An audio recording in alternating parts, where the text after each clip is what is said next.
Good morning. It's Monday. It's August 17th, and you found us here on the Weather Desk. I'm meteorologist Craig Moeller. It's a pleasure to be with you this morning, and I hope you did have a good weekend. Today, we're going to tackle some of the top weather headlines, not only from today, but over the weekend. And it has been quite a busy weekend, kind of internationally, or I should say globally. Obviously, Hawaii, a United State, one of our 50. And as we take a look, that's going to be one of our big weather talkers right off the top, battered by Lala. Now, the center of that hurricane at the time it passed just south of the Big Island, it came very close, just a little bit offshore, so the eye didn't make a landfall, but it put Hawaii, the Big Island, and many of the other islands in the chain on the dirty side of the system as it was moving. You'll see with the loop how it kind of paralleled the Hawaiian Islands, the movement right along the coast, kind of like a buzzsaw. So a lot of trouble there for Hawaii, a lot of rain, and obviously a lot of dangerous surf as well, some strong winds. We're going to talk about that. We'll show you where it is and what could be next in the tropics. Two other areas in the Pacific that we are going to be monitoring. One isn't too far from Hawaii. Hopefully they'll catch a break with this next one, but there are a couple areas to watch there. And I'll also update you on what the conditions are like in the tropical Atlantic basin. So those are some of the stories we're going to be talking about right off the bat. A little bit later in the show, we've got more Midwest storm damage, some flooding, and unfortunately some fatalities back in Indiana resulting from the flooding. It has been incredible how much rain that part of the country has seen, and we've got more severe weather potentially for the central U.S. So these areas that keep getting hit, they're just not getting a break. Meanwhile, here in the mid-Atlantic and especially North Carolina, we're dealing with more humidity and more heat, a heat advisory here. We'll talk about all of that as we get into the forecast. In addition, we have this earthquake that occurred in Indonesia, but that wasn't the only thing. That was a 7.7 magnitude earthquake. That's really, really powerful. 7.7 earthquake in Indonesia. There was also a recent volcanic eruption. So Krakatau also went off with an eruption. We'll show you that. And we've got Hampton Roads week ahead, including details on that heat advisory. A lot to talk about this morning. But we're going to start off with a look at the tropics and look at the satellite image here. This is the loop of Lala as it passed by, and I'm going to let it play out one more time because it came so close to Hawaii, passing the center just to the south of the Big Island. But here's that dirty side kind of working up along the islands. You see it kind of tracked up right here and almost just paralleling the islands as it arced along. It's eventually going to turn off to the north, and we'll get into that. But before we get into the future for Lala, I want to show you Hawaii is now cleaning up from this powerful storm. A hurricane as it passed just south of the Big Island, and it brought dangerous flooding, strong winds, and caused widespread power outages. Reed Binion reports. Worrisome, in all honesty, because we've always been stuck in the middle of nowhere, like you're on an island by yourself. Isolated on an island within an island. That's how one resident of Hawaii's Big Island says it feels in the wake of Hurricane Lala after floodwaters caused a highway collapse, leaving up to 2,500 residents trapped. So it's nice to see that the crews are out here and trying to find at least a way to hopefully get to Hilo, because I don't think there's any way that we could get that way. Lala made its closest approach to Hawaii's Big Island Saturday, dumping torrential rain, causing mountain streams to swell and leaving roads and highways flooded. It was actually 32 inches of rain in Lapahoihoi. Unbelievable. That means all kinds of damage, and frankly, that's going to be major recovery. As the storm barreled westward, it lashed communities across the Hawaiian Islands with destructive winds, knocking down trees and utility lines, leaving many thousands of customers still without power across the islands as of late Sunday. This was a very strong wind event. We had lots of trees down. The head of the state's National Guard says the biggest challenge in restoring power will be clearing down trees that fell. According to the governor, at least 100 homes were damaged or lost in the storm. I'm Reed Binion reporting. All right, so we take a look here. You can see Lala has passed the islands now, and while it has moved past the islands, You can see mainland Hawaii, they're still under flood watches. They remain in effect because the rain that falls, takes a while to drain into all those drainage areas and the water can still come up. Now, fortunately, there have not been any deaths reported. I want to talk to you about where this thing stands now. We're going to jump into the tropical outlook here. Currently, the movement west at 13 miles per hour. This was the 5 a.m. update local time here. It's about 305 miles to the west of Honolulu at 5 a.m. and it has been moving off to the west pretty steadily. Maximum winds at 5 were 60, gusting to 70. It's eventually going to get picked up. There's a frontal boundary that is out there that's going to help pull this thing back to the north and will eventually weaken it as it continues on beyond next weekend. But you can see it's going to track west for a while, then start to get picked up with the winds ahead of that next front. It may actually become a hurricane again over the next several days, but it will turn off to the north. Now, what else is out there in the Pacific? You see there's an area here that we're watching and another one here. Both of these areas not looking at really any chance over the next couple of days for these waves to develop, but eventually there's a 50% chance for development in this area here. So this is something that, again, Hawaii will want to monitor with that moderate risk of development. More likely a 70% chance something will develop off the Mexican coast. That should not be a threat to land. How about the Atlantic Basin? Things are quiet in the Gulf, across the Caribbean and the main development region right now. We're still looking good. There's still a lot of upper level wind shear through this area. So anything that does try to develop, as soon as it starts to billow up, you get some convection going on, it tends to get blown apart very quickly. So at this point, the Hurricane Center does not believe there's going to be any tropical cyclone activity over the next 7 days. Let's hope that holds up. We're going to take a short break. Right after this, another round of deadly flooding hits the Midwest. We'll show you the aftermath across Indiana.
Good morning. Welcome back to the weather desk. We'll take a look right now at the satellite and the radar images. Just a few light sprinkles here. We did have some rain come through overnight.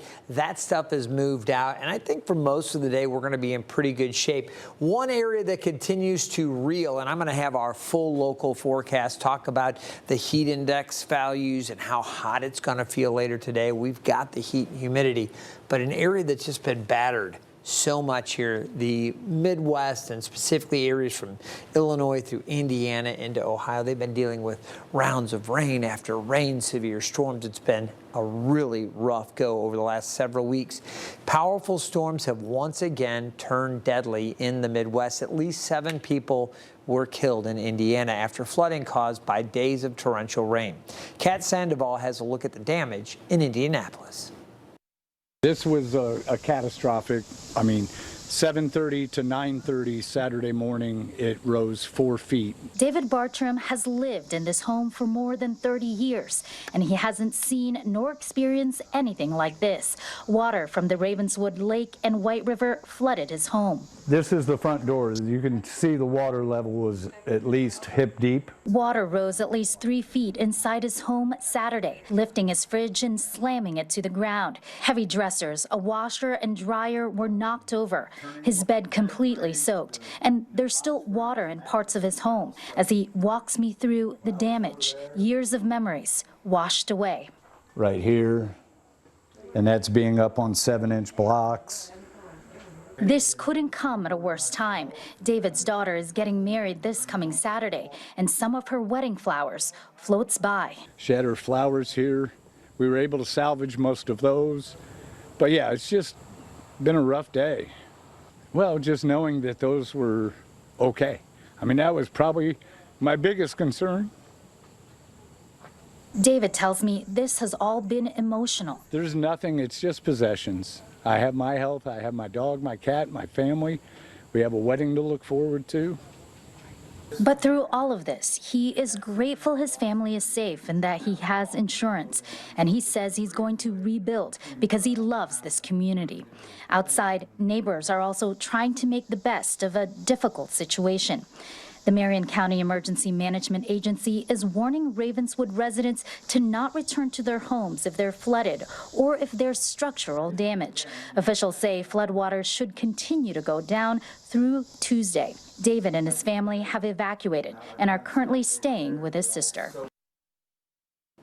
Such a tough situation there.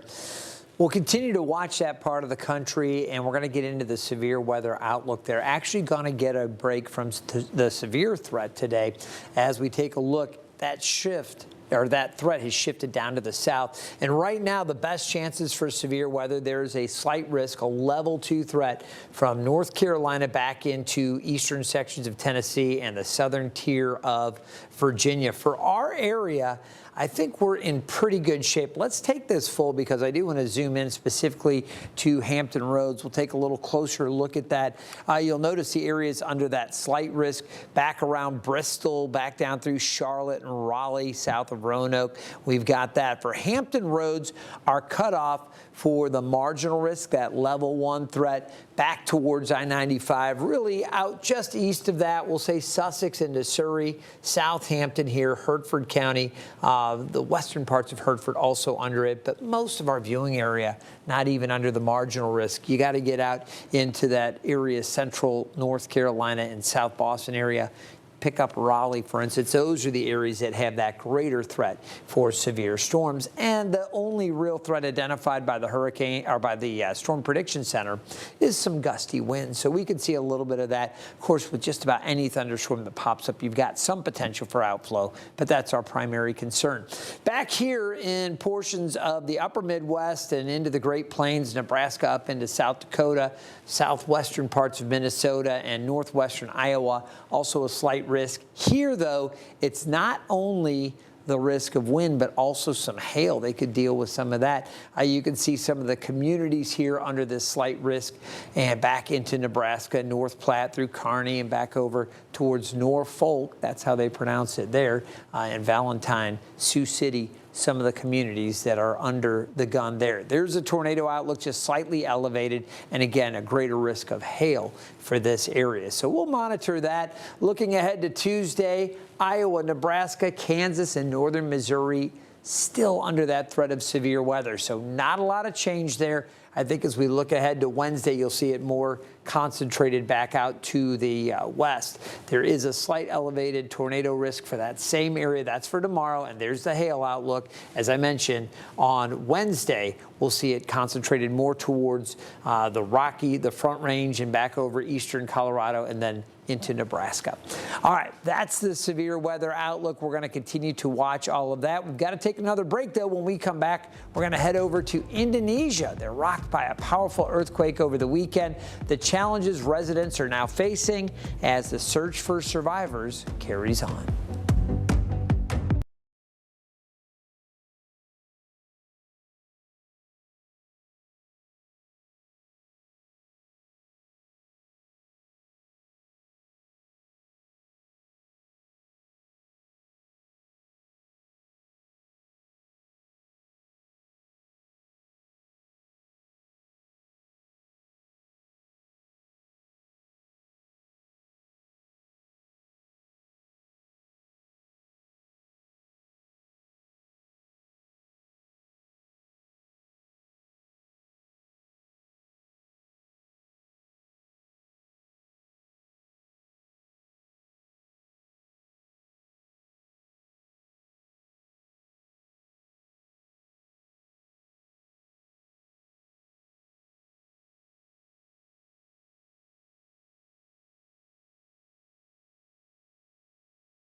Welcome back to the Weather Desk. I'm meteorologist Craig Moeller. We've talked about some of the weather here, and we're going to get back to our local forecast coming up. But before we do, I'm taking you over to Indonesia because over the weekend, they had a very powerful earthquake. You can see multiple aftershocks in that same area where they had the initial large earthquake. Cleanup is underway. This was a 7.7 magnitude earthquake which shook Indonesia Saturday morning.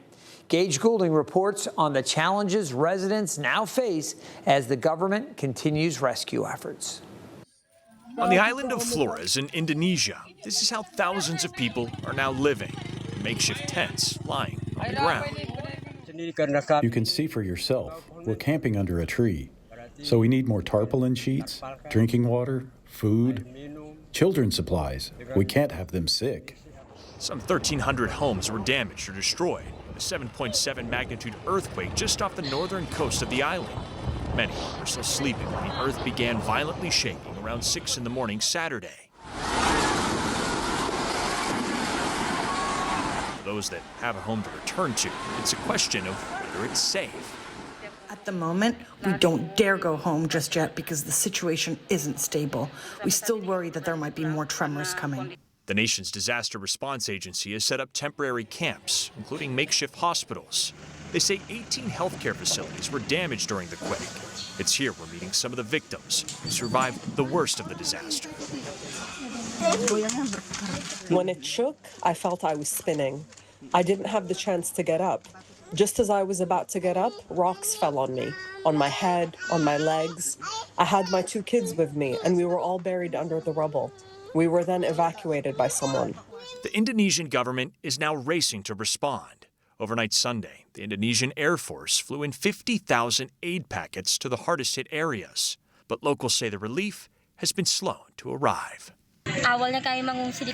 Until now, not a single tent was given to us. We're very disappointed because the newcomers should also be given tents, but we haven't got any. We have 2 babies here, and they're asleep, so they're sleeping in the morning dew. Please pity them. The government should pay attention to these things. Those disaster relief teams not only working around landslides and crumbling buildings, but also aftershocks. The initial earthquake has been followed by more than 340 aftershocks, including 3 with magnitudes of 5.6 or even higher. One, a 6.9 magnitude earthquake 1,600 miles northwest in North Sumatra and 600 miles north in Palu. Another 5.7 magnitude earthquake. So much activity, and again, we'll continue to follow those stories and the recovery efforts. Your heart has to go out to these folks that are just trying to start piecing together their lives again. We're going to also stay in Indonesia because we have new video showing Mount Anak Krakatau erupting over the weekend. This is a look at ash and lava spewing from the volcano, and you can see it there, just amazing. Indonesia's geological agency recorded 8 eruptions at the volcano on Sunday, and this is just one of several volcanoes to erupt in recent days. Now, check it out. We told you last week Mount Kilauea in Hawaii and Mount Etna in Italy also erupted hours apart. That's something. All right, we're going to take you live outside. It is the start of another work week in Hampton Roads. We've got heat, we've got humidity, a heat advisory for parts of the 13 News Now viewing area. I'll have all of that and the week ahead coming up in just 2 minutes.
Welcome back. Let's talk about our local forecast here. I mentioned heat and humidity for southeast Virginia and northeast North Carolina.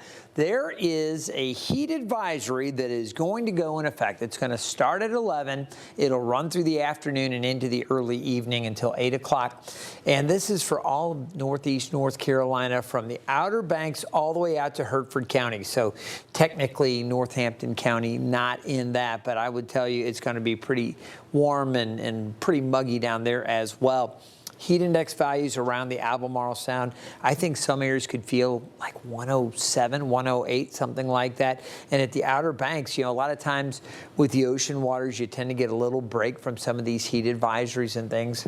Not today. You're included in this heat advisory as well. And it extends farther to the south out through Rocky Mount and Raleigh. Just a tremendous amount of heat and humidity. Here's what we have for Hampton Roads. Now, I mentioned down south, the heat advisory. Here in Hampton Roads, we're looking at low 90s, 92, 93 degrees. You factor in the humidity, it is going to feel like it's around 102 or 103.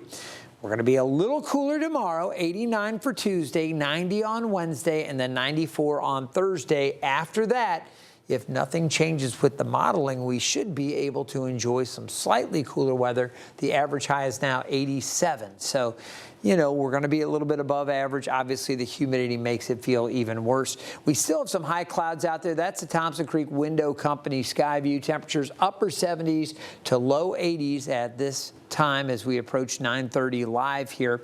As we go through the day, you're going to see a little more sunshine. I expect partly to mostly sunny skies, so that'll be nice.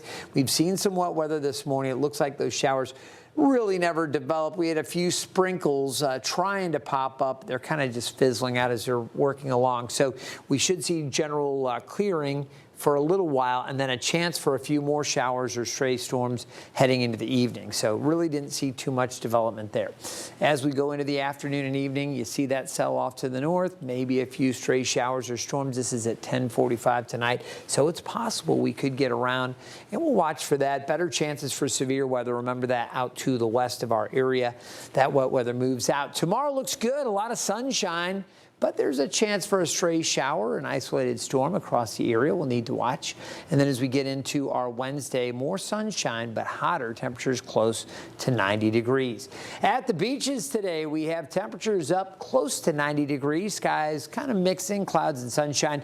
UV index very high. Rip current threat is low. On the bay and on the ocean, the winds kind of easing a little bit later. It was a bit breezy this morning. High tide at 1:30 this afternoon. All right, temperatures topping out low to mid 90s across the south side. Up in the peninsula, similar.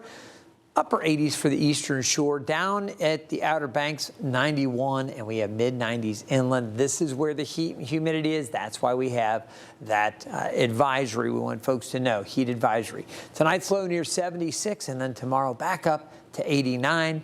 Mostly to partly sunny, low risk of a shower. Taking a look at the rest of the 7-day forecast, our temperatures, they do warm up on Thursday, and then chances for isolated storms into the weekend. I hope you've enjoyed this edition of the Weather Desk. I'm meteorologist Craig Moeller. We'll see you next time.